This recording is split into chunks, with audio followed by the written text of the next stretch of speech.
ஓம் சைராம், ஜெய் சைராம். என் அன்பின் பிரியமே, வாழ்க்கையில் நீ கடக்கும் தூரம், சந்திக்கும் சூழ்நிலைகள் எல்லாம் இன்னும் நிறைய இருக்கும்போது ஏன் நீ இப்பொழுது இருக்கும் சூழ்நிலையிலிருந்து வெளியே வர மறுக்கிறாய்? உன் வாழ்வில் இன்னும் வியப்பூட்டும் அனுபவங்களும் ஆர்ப்பரிக்கும் சந்தோஷ உணர்வுகளும் நிறைய இருக்கிறது. அதையெல்லாம் நீ அனுபவிக்க வேண்டாமா? உலகில் தினமும் ஏதோ ஒரு வகையில் ஒவ்வொருவரும் அவமானம், ஏமாற்றம், தோல்வியுற்றதால் ஏற்படும் வேதனை வலிகளை அனுபவித்து வருகின்றனர். வாழ்க்கையில் வெற்றி பெற நம்பிக்கையோடு இவற்றையெல்லாம் நீ எதிர்த்து போராடத்தான் வேண்டும். உன் வாழ்க்கை சோதனைகள் நிறைந்ததாய் மட்டுமே இருக்கும் என்று நீயே முடிவு செய்யாதே. ஒரு செடியின் அடித்தளம் திடமாக இருந்தால்தான் ஆரோக்கியமான மரமாய் அது உயர்ந்து நிற்கும். அதே போலத்தான் உன் வாழ்க்கையிலும். இதை மனதில் கொண்டு செயல்படு. பிறர் உன்னை உதாசீனப்படுத்திய நிமிடங்கள், துரோகம் மற்றும் வஞ்சகத்தால் நீ சிந்திய கண்ணீர் அனைத்தும் வண்ணமயமான வெகுமதிகளாக உன்னை வந்து சேரப்போகிறது. இனிமேல் எல்லாம் ஏற்றம்தான். இது உன் சாயப்பாவின் சத்திய வாக்கு. உன் வாழ்விலும் வெற்றிகள் குவிய போகிறது. கலங்காதே. உன் அம்மா அப்பாவாகிய இந்த சாய்பாபா நான் இருக்கிறேன். என் பரிபூரண அருளும் ஆசீர்வாதமும் அன்பும் பெற்ற என் பிள்ளை நீ. நம்பிக்கையோடு இரு. நீ வேண்டியது கிடைக்கவில்லை என்றால் என் மீது கோபப்படாதே. அதை உனக்கு சரியான நேரத்தில் கொடுப்பதற்காக அந்த செயல்களை நான் வைத்திருப்பேன். உன் விதியை என்னால் மாற்ற முடியும். நீ உன் வாழ்க்கையை என் பாதத்தில் சமர்ப்பித்துவிடு. நான் தாங்குகிறேன். அனைத்து கர்மாக்களையும் நான் தாங்குகிறேன். நீ என் பூஜையில் மட்டும் கவனமாக இரு. ஒரு நாள் போவது ஒரு யுகமாக தெரிகிறது என்று புலம்புகிறாயே. நான் இதுவரை எத்தனை யுகங்களை பார்த்திருப்பேன். உன்னை போன்ற எத்தனை பேர் வந்தார்கள் போனார்கள்.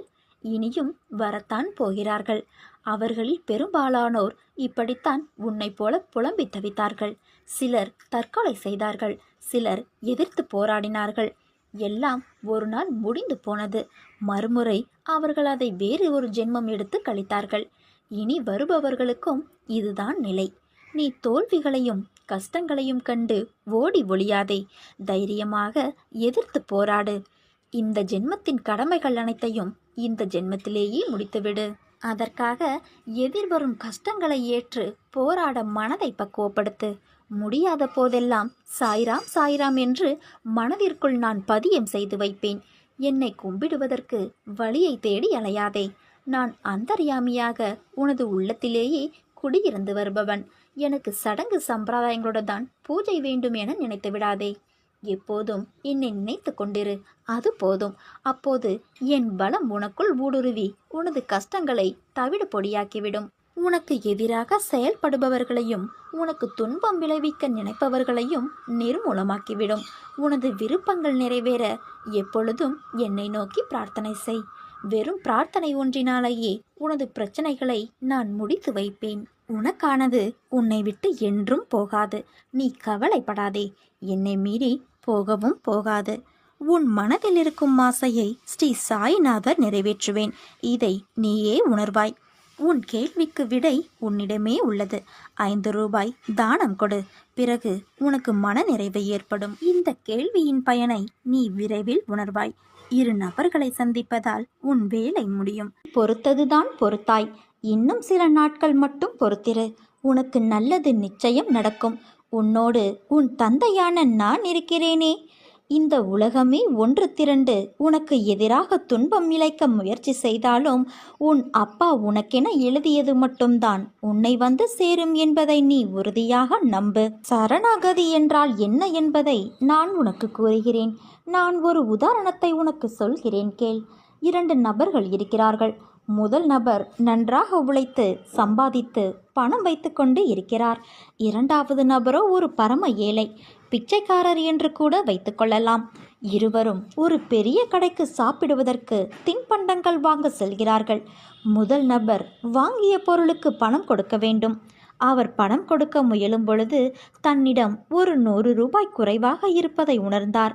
இப்பொழுது முதல் நபர் 100 ரூபாய் குறைவாக இருப்பதாக கடைக்காரிடம் சொல்ல முடியாமல் சுய கௌரவம் தடுக்கின்றது. அதனால் அவருக்கு தனக்கு வேண்டிய பொருளை வாங்க முடியாமல் திரும்புகிறார். இப்பொழுது இரண்டாவது நபர் கடைக்காரரிடம் கேட்கிறார். எப்படி கேட்கிறார்? ஐயா, என்னிடம் பணம் இல்லை, சம்பாதிக்கும் திறமையும் இல்லை, பசி காதை அடக்கின்றது, கொஞ்சம் ஏதாவது சாப்பிட கொடுங்கள் என்று பிச்சை கேட்டால் கடைக்காரர் எதையாவது எடுத்து இரண்டாவது நபர் பசியார கொடுப்பார். அந்த பிச்சைக்காரருக்கு ஏதாவது வேலையோ வேறு ஒரு நல்ல வழியையோ சொல்வார். இப்பொழுது புரிகிறதா? நம்முடைய சுய கௌரவத்தை களைந்து இயலாமையை ஏற்றுக்கொண்டு இறைவனிடம் கையை உயர்த்தி என்னை ஏற்றுக்கொள் என்று கேட்டால் நிச்சயம் இறைவன் ஏற்றுக்கொள்வார். இதைத்தான் சரணாகதி என்று சொல்கிறோம். சரணாகதியின் மேலும் ஒரு முக்கிய அம்சம் என்ன தெரியுமா? நாம் இறக்கும் தருவாயில் மனதில் என்ன நினைத்து கொண்டு இருக்கிறோமோ அதுவாகவே பிறப்போம் என்பது வேதத்தில் கூறப்பட்டுள்ள உண்மை.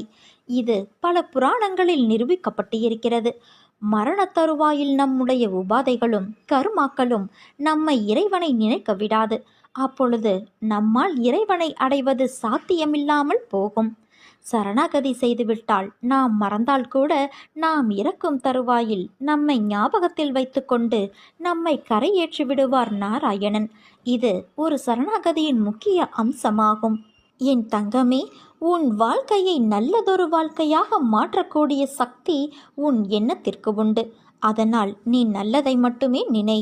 சோதிக்கப்பட்ட மனிதன் பிறகு பலருடைய மரியாதைக்கும் உரியவனாகிறான். அதனால் நல்லவனை மிக நல்லவனாக்குவதற்கு வேதனைகளையும் சோதனைகளையும் இறைவன் தொடர்ந்து வழங்குவார். எத்தனை கஷ்டங்கள் வந்தாலும் இறைவனுக்கு நன்றி சொல்வதை மட்டும் மறக்காதே, நிறுத்தாதே. உன்னை பக்குவப்படுத்துவதற்கே கஷ்டங்கள் வந்துள்ளன. இறைவன் திருவடியை இறுக பற்றிக்கொள். துன்பங்கள் அனைத்தும் பனி போல விலகும். உன் தந்தை நான் இருக்க வீணான பயம் எதற்கு உனக்கு? உன் பயிற்சி மற்றும் முயற்சிகளில் எந்த குறையும் இல்லை. ஆனால் உனக்கான காலம் பொருந்தி வருவதில்தான் சில தாமதங்கள் தென்படுகின்றன. ஆனாலும் நீண்ட நாட்கள் நீ காத்திருக்க வேண்டியது இல்லை குழந்தையே. சிலருக்கு விரும்பியபடி வருமான உயர்வு, வேலை மாற்றம் நான் அமைத்து தந்துள்ளேன். இன்னும் சிலருக்கு கர்ம வினையின் கடைசி பாகத்தை கடப்பதற்கு நான் அருள் புரிந்துள்ளேன். ஒருபோதும் நம்பியவரை நான் கை விடுவது இல்லை. மாயைகளை கண்டு அஞ்சாமல் மனதில் தெளிவான சிந்தனைகளோடு நீ காத்திரு. உனக்கு நல்லதே நடக்கும். ஒரு வெற்றி தோல்வியை மறக்கச் செய்யும். ஒரு தோல்வி பல வெற்றிகளை பெற செய்யும். முயற்சித்துப்பார். முடியாதது என்று ஒன்றுமே இல்லை. உலகில் வெற்றி பெற்ற அனைவரையும் ஒரு பக்கமும் தோல்வியடைந்த அனைவரையும் ஒரு பக்கமும் தராசில் வைத்து நிறுத்துப்பார். பணக்காரனும் தோற்று இருக்கிறான், ஏழையும் வென்றிருக்கிறான். தோற்றுப்போன எவரிடமும் இல்லாத ஒன்று நம்பிக்கை மட்டும்தான். வெற்றியடைந்த அனைவரிடமும் இருந்த ஒன்றே ஒன்று நம்பிக்கை மட்டும்தான். அந்த நம்பிக்கை மட்டும் இருந்தால் அது எல்லாவற்றையும் பெற்றுத்தரும். நிச்சயமாக நம்மால் வெற்றி பெற முடியும் என்கிற எண்ணத்திற்கு பெயர்தான் நம்பிக்கை. ஏமாற்றம் தோல்வியின் முதல் படியல்ல, அது வெற்றியின் அஸ்திவாரம். நீயும் வெற்றியடைவாய். நீ நம்பிக்கையோடு இரு என் குழந்தையே. இன்றைய காலகட்டத்தில் பிரிவுகள் சாதாரணமாகிறது. வாக்குவாதங்களை தவிர்க்க முயற்சி செய். சொன்ன சொல்லையே பிடித்து கொண்டு தொங்காதே. கோபம் அதிகமானால் பேசுவதை தள்ளி வை. பேச்சுக்கள் அதிகமானால் நீ மௌனத்தை கையில் எடு. செய்த தவறை காலம் முழுதும் சுட்டிக்காட்டி நோகடிக்காதே குழந்தையே. நானும் தவறுகளிலிருந்து பாடம் கற்றுக்கொண்டேன் என்று ஒத்துக்கொள். மன்னிப்புகளை வழங்க எப்போதும் மறுக்காதே. விருந்தினர்களை மனமகிழ வரவேற்க பழகிக்கொள். நன்றிகளை கூற நொடி நேரமும் காலதாமதம் செய்யாதே. என் தங்கமே, பொறாமையை நீ வெல்ல வேண்டும்.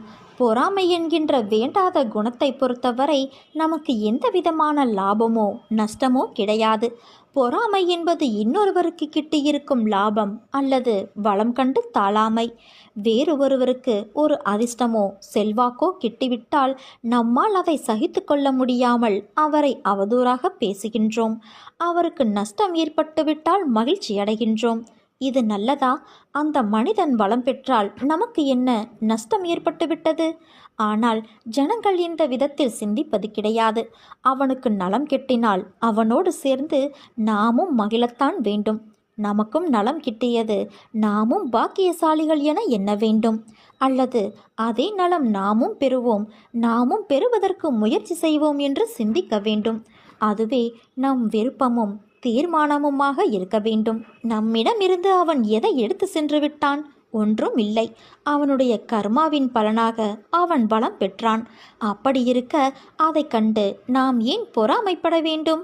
முதலில் பொறாமையை வென்றுவிடு. அதன் பிறகு உனக்கு நடக்க வேண்டியது தானாக நடக்கும். நீ வாழ்க்கையில் வெற்றி பெறுவதற்கு 2 பெரும் ஆயுதங்கள் தேவை. அதில் ஒன்று நம்பிக்கை, மற்றொன்று பொறுமை. இந்த 2ம் இருந்தால் உன்னை வெல்ல இந்த உலகில் யாராலும் முடியாது. இன்று மட்டும் அல்ல, என்றென்றும், இந்த பிறப்பில் மட்டும் அல்ல, இனி வரப்போகும் பிறவிகளிலும் உனக்கு எந்த விதமான தீங்கும் யாரும் இழைக்க முடியாது. நான் அதை பார்த்து கொள்கிறேன் என் குழந்தையே. என் தங்கமே, ஏன் உன் வாழ்க்கையை ஏக்கங்கள் நிறைந்ததாய் மாற்றியுள்ளாய்? ஏக்கங்கள் உன் மனதை அழுத்தும் அளவிற்கு அதை உனக்குள் வர நீ அனுமதித்துள்ளாய். யாரும் இல்லை என்று புலம்புகிறாய். அதே நேரத்தில் உன் மனமானது அன்பிற்காக ஏங்கி நிற்கிறது. எதிர்பார்ப்பின் தோல்வியே ஏக்கத்திற்கான ஆரம்ப கட்டம். அதனால்தான் எதையும் யாரிடமும் எதிர்பார்க்காதே என்று கூறுகிறேன். உன்னிடத்தில் என்ன இல்லை? அறிவா, திறமையா, குணமா? எல்லாம் உன்னிடத்தில் கொட்டி கிடக்கிறது. நீ ஏங்கும் அன்பு யாரிடம்? உன்னை எல்லோர் முன்பும் நீ காட்டும் அன்பை அலட்சியப்படுத்திய உள்ளத்திற்காக நீ ஏங்கி நிற்கிறாய். அவர்கள் உன்னை புரிந்து கொள்ளவில்லை என்று அறிந்த பின்னரும் உன் மனம் ஏக்கங்களால் புண்ணாகிப் போவதை என்னால் தாங்க முடியவில்லை. உனக்கு எது நிரந்தரம் என்று புரிய வைப்பதற்கு சில நிகழ்வுகளை உன் முன் நிறுத்தினேன். ஆனால் எவ்வளவு ஆழமாக இருந்ததால் உன் மனம் காயப்படுகிறது. இனிமேல் அதை உன்னிடத்தில் நான் அனுமதிக்க மாட்டேன். உன் கண்முன் போலியான அன்பு கொண்டு இருப்பவர்களை திரையிட்டு காண்பிக்கப் போகிறேன். ஒரு நாள் உன் முன் உன் அன்பிற்காக அவர்கள் ஏங்கி நிற்கப் போகிறார்கள். அது நடக்கத்தான் போகிறது என் குழந்தையே. உன் தொழிலில் நஷ்டம் என்ன செய்வது என்ற நிலையை தாண்டி நிம்மதி இழந்து எந்நேரமும் பயந்து நீ இருக்க வேண்டிய அவசியமில்லை. இனிமேல் கீழே எவ்வளவு குறைந்ததோ அதற்கு 100 மடங்கு உனக்கு உயர்த்தி உன்னை உச்சியில் ஏற்றி உட்கார வைப்பேன். முதலில் உன் வாழ்விலோ தொழிலிலோ சறுக்கல்களையும் கஷ்டங்களையும் நீ சந்தித்துள்ளாய் என்றால் நீ வாழ்வில் வெற்றியடைய தகுதியாகிவிட்டாய் என்று அர்த்தம். நீ 4 படி ஏறினால் 2 படி சறுக்கும் என்ற வாக்கியத்தை தெளிவாக உன் கவனத்தில் ஏற்றிக்கொள். உன் 2 படி சறுக்கல் 4 படி முன்னே செல்ல அதை தாங்கும் சக்தியாய் 2 படி இப்போது பின்னே வைத்துள்ளாய். அது தோல்வி இல்லை. வெற்றி பெற்றவருக்கு தன் உழைப்பின் அருமை புரியும். ஆனால் பல தோல்விகளை பார்த்து பிறகு வெற்றி பெற்றவர்களுக்குத்தான் உழைப்பின், வாழ்க்கையின் அர்த்தம் புரியும். நீ நிச்சயம் அர்த்தங்களின் சங்கமமாய் திகழப்போகின்றாய். வாழ்க்கையில் எல்லாம் சரியாகிவிடும். நீ எதற்கும் கலங்காதே. உன் வாழ்க்கையில் நீ எங்கும் எதையும் தேடி செல்ல வேண்டாம். உனக்கான அனைத்தும் நிறைந்த விஷயங்களாய் நான் இருக்கிறேன். மற்றவர்களை நம்பி வாழ்வது சுயமரியாதை இல்லை என்று நினைக்கும் பொழுது என் குழந்தை என்னிடம் மட்டும் உரிமையாக கேட்பதை பார்த்து நான் ஆனந்தம் கொள்கின்றேன். என் குழந்தைக்கு என்ன தேவை என்பதை நான் பார்த்து பார்த்து அள்ளி கொடுத்து வாழ வைப்பேன். அப்பா, எனக்கு பிறர் உலக பொருட்கள் மீது கவனம் வேண்டாம். நான் உங்களையே எண்ணி வாழ வேண்டும் என்று நினைக்கும் என் பிள்ளையை என் உயிராய் நான் தாங்குவேன். உன்னை உனக்கான நிழலில் நான் வாழ வைப்பேன். உனக்கான சாம்ராஜ்யத்தை நான் உருவாக்குவேன். அனைத்தும் உன் வாழ்வில் வெகு விரைவில் கிடைக்கப் போகிறது. உன் வளர்ச்சி என்பது வானத்தில் மின்னும் நட்சத்திரமாய் ஜொலிக்கப் போகின்றது. உன் சிரிப்பில்தான் என் சந்தோஷம் இருக்கின்றது. உனக்கான வானமாய் நான் உன்னிடத்திலும் உன் வாழ்க்கையிலும் நான் எங்கும் உன்னை சூழ்ந்திருப்பேன். உன்னை உன் வாழ்வில் ஜொலிக்க வைப்பேன். ஏனென்றால் நீதான் என் உயிர். உன் அன்பில்தான் என் நிம்மதி இருக்கிறது. உன்னை என் உயிராய் நான் காப்பேன். நீ என் பரிபூரண அருளும் ஆசீர்வாதமும் அன்பும் பெற்ற என் செல்ல பிள்ளை. என் மென்மையான கரங்களால் உன்னை வருடிக்கொண்டு உன் பக்கத்தில்தான் நான் உனக்காக இருக்கின்றேன். என் வாக்கு பொய்யானது இல்லை. நீ எதிர்பார்த்து காத்திருக்கும் அனைத்தையும் நான் மிக விரைவில் நிறைவேற்றி காட்டுவேன். உனக்கான தேவை அனைத்தும் நிறைவேறப் போகின்றது. அந்த நாள் மிக அருகில் நெருங்கிவிட்டது. உன் மனதை குளிர்விக்கும் ஒரு மகிழ்ச்சியான செய்தி உன்னிடம் மிக விரைவில் வர காத்து கொண்டிருக்கின்றது. நீ இதுவரை அனுபவித்த வேதனைகள் என் நெஞ்சை பிழிகின்றது. இனி அப்படி அனுமதிக்க மாட்டேன். என் ஆசிர்வாதம் உனக்கு இப்போது கிடைத்துவிட்டது.